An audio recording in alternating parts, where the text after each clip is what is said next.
मैं डॉक्टर निखिलेश सत्य सिंह झा आरोग्यम से आप सभी लोगों का स्वागत करता हूं आज के एपिसोड में, जहां हम लोग बात करेंगे इंडाइजेशन की।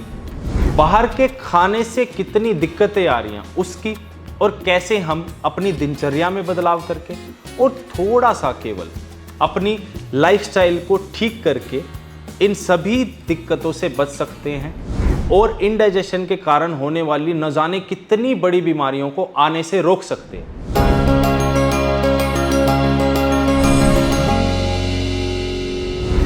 करना क्या है, हमें अपनी दिनचर्या में केवल समय को मैनेज करना है। सुबह समय से उठिए, रात को समय से सोइए। सोने से पहले मोबाइल को बिल्कुल इस्तेमाल ना करें, कारण जब भी हमारा माइंड बहुत ज़्यादा एक्टिव रहता है मोबाइल इस्तेमाल करने से, हमें नींद आने में आधे से 1 घंटा लग जाता है। आमतौर पर लोग कर क्या रहे हैं, रात को लेटकर मोबाइल चला रहे हैं। जब तक मुंह पर गिर नहीं जाएगा तब तक रुकेंगे नहीं।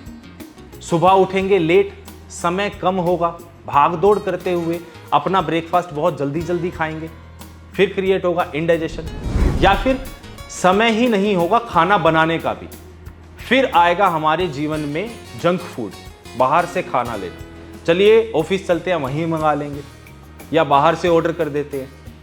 आजकल कितनी सारी तरह तरह की ऐप्स हैं, उनसे खाना मंगा लेंगे। सभी का ही इम्पैक्ट हो रहा है हमारी जीवन शैली पर, हमारे डाइजेशन पर, गैस, एसिडिटी, पेट साफ ना होने पर। तो हमें करना क्या है, अपने समय को मैनेज करना है, अपना खाना मैनेज करना है। ब्रेकफास्ट को हैवी रखना है, लंच को थोड़ा कम रखना है। शाम के समय ज़रूर स्नैक्स के अंदर भी ये नहीं कि बाहर का खाना।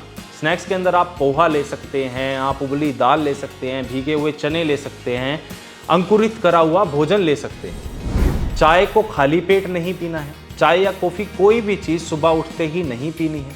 और डिनर को रखना है हमने सबसे लाइट। डिनर के लगभग 20 मिनट बाद हमने थोड़ा सा टहलने जाना है।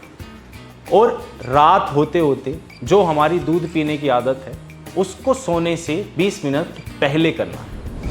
ये तो हुई हमारे जीवन शैली की बदलाव। साथ में हमने अपने खाने को बदलना है। बाहर के खाने को नियमित रखना है, बंद कुछ नहीं करना है। समझिए इस चीज़ को, हमें बंद कुछ नहीं करना है, हमें पूर्ण रूप से हटाना कुछ नहीं है। आप बाहर का खाना खाना चाहते हैं, खाइए। एक चीट डे रख लीजिए, आप संडे रख लीजिए, मंडे, या जो भी आपके लिए सही दिन हो उस दिन आप ज़रूर बाहर का खाना खाएं, लेकिन नियमित रूप से। डेली उसको अपने जीवन शैली में इंट्रोड्यूस ना करें। सुबह समय से भोजन खाकर ठीक से चबाकर खाएं। आमतौर पर लोगों की आदत होती है चावल को फटाफट खाने की, कोई भी उसको चबा नहीं रहा है। सबसे ज़्यादा इंडाइजेशन क्रिएट करता है चावल, और अगर ठीक तरीके से खाया जाए तो सबसे अच्छा भोजन है चावल। तो समय देकर हमें खाना को खाना है।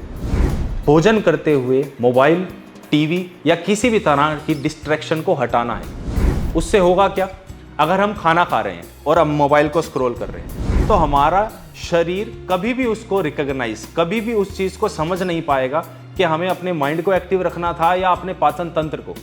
हमने एक ही मशीनरी को 2 अलग अलग कामों में लगा दिया।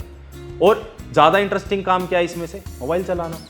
तो शरीर अपनी सारी एनर्जी डालेगा मोबाइल को समझने में, ना कि आपके खाने को पचाने में। और साथ ही साथ इससे एक और नुकसान होगा, आप खाने को ठीक तरीके से चबाएंगे नहीं। तो हमें अपने मोबाइल को, अपनी डिस्ट्रैक्शंस को हटाना है, खाने को समय देकर खाना है, और थोड़े थोड़े टाइम पर हमें कुछ ज़रूर खाना चाहिए। अगर हम 6 से 7 घंटे खाली पेट रहेंगे तो एसिडिटी उतनी ही बढ़ेगी, गैस उतनी ही बढ़ेगी। इन सब के साथ साथ हम एक बहुत ही अचूक घरेलू नुस्खा भी ऐड कर सकते हैं। आप ही की रसोई से, आप ही के घर में से एक इतनी अच्छी औषधि बन सकती है जिससे कि आपकी ये समस्या ठीक हो जाएगी। आपको करना क्या है, 50 ग्राम लेना है आपको आंवला चूर्ण, 20 से 30 ग्राम लेना है हरड़, और सौंफ 100 ग्राम। इन सबको ग्राइंड करना है। इन सब का आधा चम्मच गुनगुने पानी के साथ, अगर आपको गैस की समस्या ज़्यादा है तो दिन में 2 बारी, अगर आपका पेट लगभग ठीक तरीके से साफ हो जाता है तो शाम के समय केवल 1 बारी गुनगुने पानी के साथ लेना है। और आप देखेंगे कि आपका पेट साफ, आपको गैस, एसिडिटी, पेट बिल्कुल नॉर्मल रहना और एक शरीर में फुर्ती सी बनी रहना, इन सब में ही बहुत ही मार्क्ड डिफरेंस मिलेगा। यदि इन सभी तरीकों को या फिर इन सभी नुस्खों को अपनाने के बाद भी आपको लग रहा है कि कहीं कुछ ऐसी चीज है, कहीं कुछ कमी है, तो हमारे संस्थान के डॉक्टर्स द्वारा, एक्सपर्ट डॉक्टर्स द्वारा बनाई गई एक औषधि है, बिल्कुल देसी दवाई, जिससे ना कोई साइड इफेक्ट होगा। अगर आप चाहते हैं तो एक बार जरूर इस देसी दवा का इस्तेमाल करें। तो एक अच्छी जीवन शैली के लिए आज से ही आप अपने लाइफस्टाइल को बदलिए और साथ में एक छोटे से घरेलू नुस्खे को अपनाइए। धन्यवाद।